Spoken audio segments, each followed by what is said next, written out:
નમસ્કાર મિત્રો, welcome back to my YouTube channel. આજે હું બનાવવા જઈ રહી છું બાજરાનો રોટલો. આમ તો શિયાળો પૂરો થવા આવ્યો, થોડું આ વિડીયાને લેટ થઈ ગયું છે, પણ બાજરાનો રોટલો આમ તો એવરગ્રીન છે. અને ખડીરમાં અમારે ખાસ કરીને પ્રખ્યાત બાજરો કે બાજરી એમ કે બાજરાનો રોટલો. અને પહેલાંના જમાનામાં મહારાવ શ્રીએ અગાઉના યુગમાં એમ કીધેલું ખડીર માટે ખાસ કે બાજર, બાકર અને બોર ખાસો માલ ખડીરજો. તો આજે બાજરાનો રોટલો હું બનાવવા જઈ રહી છું. જનરલી આપણે બધા બાજરાનો રોટલો તો બનાવતા જ હોઈએ છીએ અને બનાવતા આવડે પણ ખરો, પણ ખાસ કરીને આ બાજરાના રોટલામાં જે વિશેષ છે ને એ તમને આજે હું આખી પ્રોસેસ બતાવીશ કે બાજરાના રોટલામાં જે મીઠાશ લાવીને એ મીઠાશ કઈ રીતે આવે, એનો કલર કઈ રીતે આવે, એકદમ સફેદ ઘઉંની રોટલી જેવો જ બાજરાનો રોટલો થાય. જો તમને સરસ મજાનો ઘડતા આવડતો હોય અને એમાં જે ખાસ વસ્તુ છે ને એની મીઠાશ, એ મીઠાશ આપણે કેવી રીતે પકડવી ને એ તમને આજે આખી પ્રોસેસ હું બતાવીશ. ખડીરનો બાજરો આ મારા દાદાના ખેતરનો જ બાજરો છે, અમે લઈ આવ્યા છીએ ગામડેથી. અને આ ઘનઘંટીમાં હવે દળી અને એનો લોટ મેં તૈયાર જ રાખ્યો છે. તો હવે આપણે રોટલો ઘડવા જઈએ અને આખી પ્રોસેસ તમને બતાવું. આ ખડીરનો બાજરો.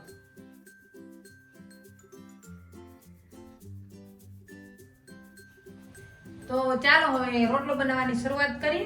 સૌપ્રથમ આપણે એક તપેલી લીધી છે અને એમાં આપણે એક રોટલાના માપનું આપણે અડધી ચમચી મીઠું એડ કરવાનું પહેલાં તો, અને પછી આપણે એક લોટો પાણી લીધું છે.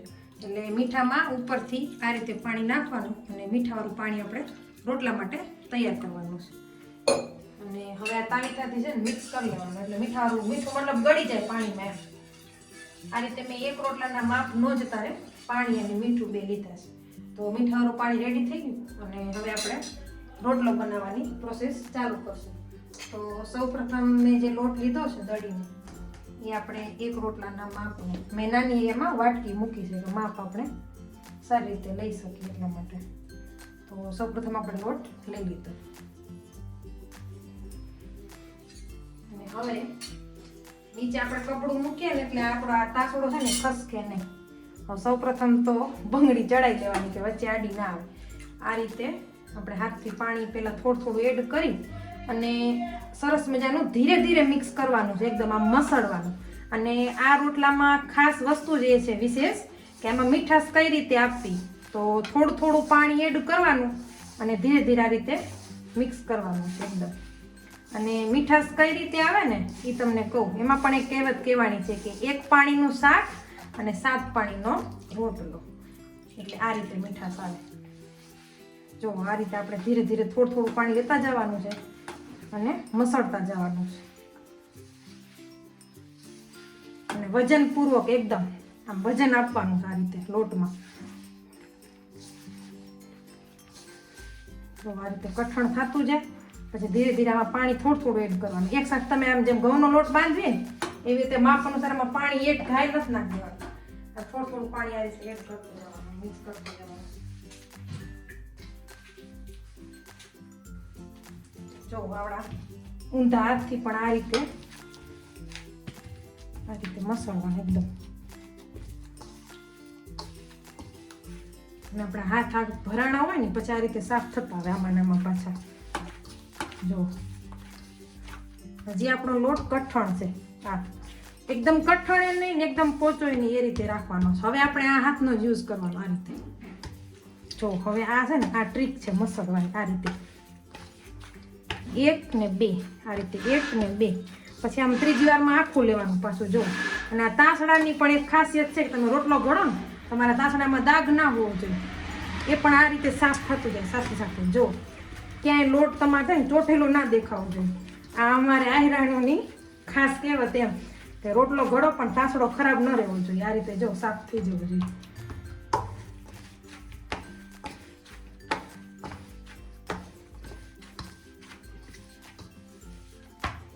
થોડું આ રીતે પાણી વાળો હાથ કરતું જવાનું, આ રીતે મસળતું જવાનું.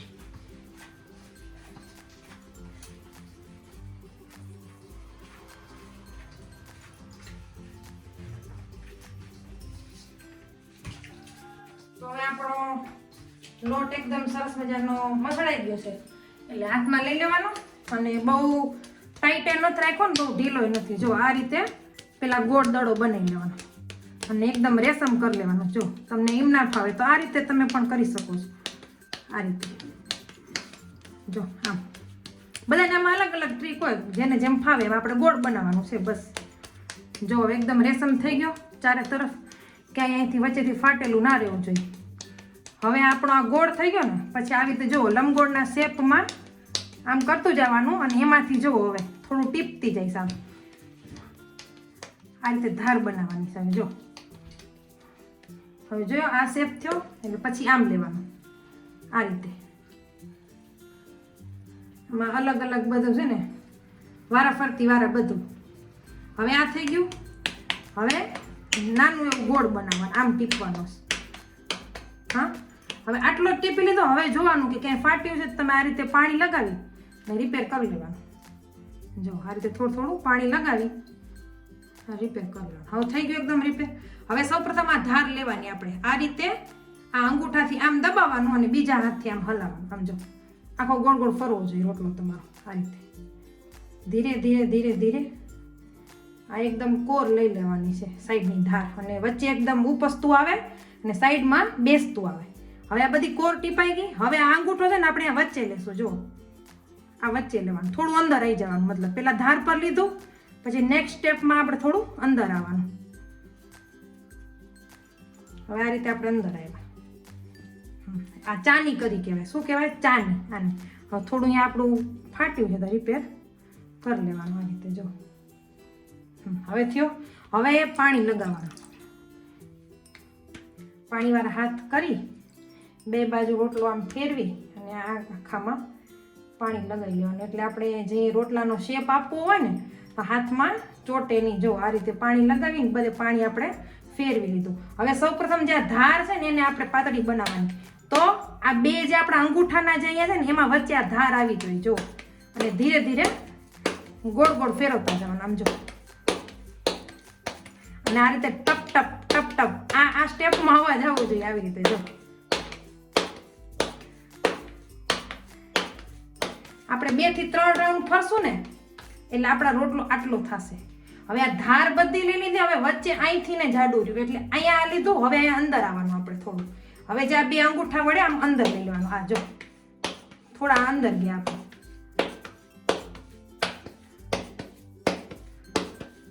અને પછી છે ને થોડું સ્પીડ ઓછી રાખવાની કે ફાટે નહીં તમારો રોટલો. અને પછી સંપૂર્ણ હવે આપણે બધે બાજુથી એક સરખો કરી લીધો છે, ક્યાંય જાડો બાગડો નથી રહ્યો. એટલે હવે પૂરેપૂરા હાથ આ 5 આંગળીનો ઉપયોગ કરી આ રીતે ખાલી રોટલાને ફેરવવાનો છે બસ. જો એટલે તમારે ક્યાંય થોડું બહુ રહ્યું હોય ને આ રીતે. મારો સેજ અહીંયાથી ગયું છે, બાકી જો સંપૂર્ણ ગોળ અને એક સરખો જ આવી રીતે.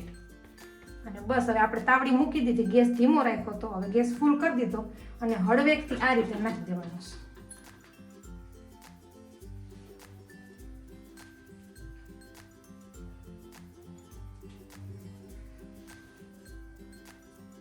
અને આ ઘઉંની રોટલીની જેમ તરત નહીં ઉથલાવાનું, થોડી વાર રહેવા દેવાનો. એટલે સરખો પાકે ને તો તમારી ધાર છે ને ઉથલાવામાં તૂટે નહીં. થોડી વાર રહેવા દેવાનું. અને તાવીથા અથવા ચાકુના ઉપયોગથી આપણે ઉથલાવાનો છે અને બીજા હાથનો ઉપયોગ કરવાનો. રોટલો આપણે તાવડીમાં નાખી દીધો અને 1 થી 1.5 મિનિટ જેવો સમય રાખવાનો તાપ અનુસાર. અને હવે આપણે બીજી સાઈડ આ રીતે ઉથલાવાનો. તો સૌપ્રથમ છે ને તાવીથાથી બધી સાઈડો જે ધાર છે ને એ આવી રીતે આમ ઊભી કરી લેવાની. અને પછી તાવીથો જવા દઈ અને આ હાથનો આમ ઉપયોગ કરી પાછો બીજા હાથમાં લઈ આમ કરવાનો અને વચ્ચે એકદમ દબાઈ દેવાનું. એટલે તમારો રોટલો સરસ મજાનો ફૂલે.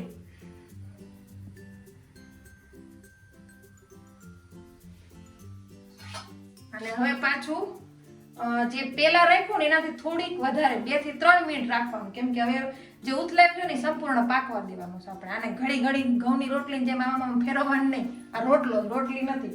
હવે આમ ફેરવ્યું છે ને તો થોડી વાર એને આપણે ચેક કરતા રહેવાનું, પણ ઉથલાવવાનું નથી ઘડી ઘડી કે ઘડી કામ. આ સાઈડ એકદમ પાકવા દેવાનો સરસ. અને છેલ્લે પછી પાછું 3 જ વાર ઉથલાવવાનો. સમજો રોટલાને એકવાર આપણે ઉથલાવ્યો, આ બીજી વાર, અને હવે લાસ્ટમાં ત્રીજી વાર. 3 જ વાર ઉથલાવવાનો અને રોટલો પાકી જાય. અને એ મીઠાશ ખરેખર આવે એમાં છે. આ તો ગેસનો રોટલો છે. આના કરતા જે ચૂલાનો રોટલો ને આનાથી વધારે મીઠાશ એમાં આપણે આપી શકીએ.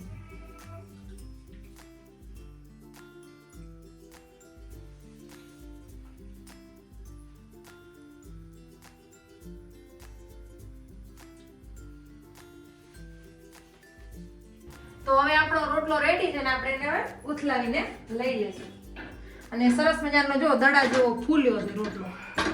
અને આ ફૂલ એના કારણ છે આપણે મસળીઓ સરસ મજાનો હાથનો એકદમ જોર લગાવ્યું હોય અને નોર્મલી જેને રોટલા ના આવડતા હોય ને પાટલા ઉપર આ રીતે થપથપાવી અને કરતા હોય તો એમાં મીઠાશ ના આવે. એનું કારણ છે કે રોટલો તમારો મતલબ વજન દઈને તમે લોટ મસણાનો ના હોય ને એટલે જો આ રોટલો તૈયાર છે આપણો. પણ હજી થોડો કડક કરવો હોય ને તો થોડી વાર હજી રાખી દઈએ, થોડો કડક થવા દઈએ એટલે મજા આવે. માખણ ચટણી જોડે તમે ખાવ ને બહુ મજા આવે. એટલે આપણે ગેસ બંધ કરી દેવાનો છે.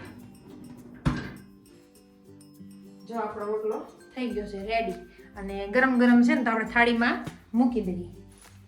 જો અને માખણ, લસણની ચટણી, ડુંગળી અને લીલા મરચાં જોડાને તમે ખાવ ને બહુ મસ્ત મજાનો ટેસ્ટ આવે. અને એમાં હાથનો રોટલો સ્પેશિયલ ખડીરનો બાજરો, આખી પ્રોસેસ જો મારો રોટલો હોય. તો રોટલો રેડી છે અને ખડીરના ખાસ ખડતલ લોકોનો આ ખોરાક બાજરાનો રોટલો, માખણ, લસણની ચટણી, મરચું અને ડુંગળી. આ અમારે દૂધ છે ને સાપેડાથી ભરતભાઈ આહિર ગૌશાળામાંથી સરસ મજાનું દૂધ લાવે છે, એકદમ ચોખ્ખું અને સરસ મજાનું ડેઈલી મમ્મી માખણ અને ઘી બનાવે છે. અમે ઈ જ ઘી અને ઈ જ દૂધ અમે ખાઈએ છીએ બાજરાના રોટલા જોડે. અને અમારે ખડીરમાં 12 માસ, આપણે નોર્મલી અહીં સિટીમાં ઘઉં વધારે ખવાતા, અમારે ખડીરમાં વર્ષોથી ચાલુ આવે છે 2 ટાઈમ બાજરાનો જ રોટલો અને 12 માસ મતલબ 3 સિઝન, શિયાળો, ઉનાળો, ચોમાસું, 3 ઋતુમાં અમારે બાજરાનો રોટલો જ ખવાય. અને ખરેખર આમાં લોહ તત્વ એકદમ તાકાતવાળી વસ્તુ છે આ બાજરાનો રોટલો. દાદી, મમ્મી, માસીઓ, મામીઓ અને મારા સાસુ અમારે લગભગ બધા ઘરોમાં રોટલા જ હોય. અને વારસાગત મને મળ્યું છે કે દાદી પણ કરતા, મમ્મી પણ કરતા અને સ્પેશિયલ હું શીખી છું ને મમ્મી પાસેથી. મારા લગ્ન થયા ને એના આગલા જ વર્ષે હું આ રોટલો શીખી છું. ત્યાં સુધી મને અંજાર રહી ને એટલે રોટલો બહુ ખાસ આવડતો નહીં. મમ્મી બનાવતા, હું ખાતી, પણ કોઈ દિવસ ધ્યાન નહોતું આપ્યું રોટલામાં. પણ લગ્ન થવાનું નક્કી થયું, લગ્ન નક્કી થયા એટલે પછી ખબર જ હતી કે ખડીર છે અને ખડીરમાં તમારે બાજરાનો રોટલો જ ખવાય એટલે શીખવો પણ જરૂરી હતો. ત્યારબાદ મમ્મી મને રસ લેવડાવ્યો અને મમ્મી પાસેથી આ સ્પેશિયલ હું બાજરાનો રોટલો શીખી છું. વારસાગત જ મળ્યું છે. અને જો તમને મારો આ બાજરાનો રોટલાનો આખો વિડીયો ગમ્યો હોય તો પ્લીઝ પહેલાં તો મારી ચેનલને લાઇક, શેર અને સબસ્ક્રાઈબ જરૂરથી કરજો. Thank you. બાય. લાઈના જય શ્રી કૃષ્ણ.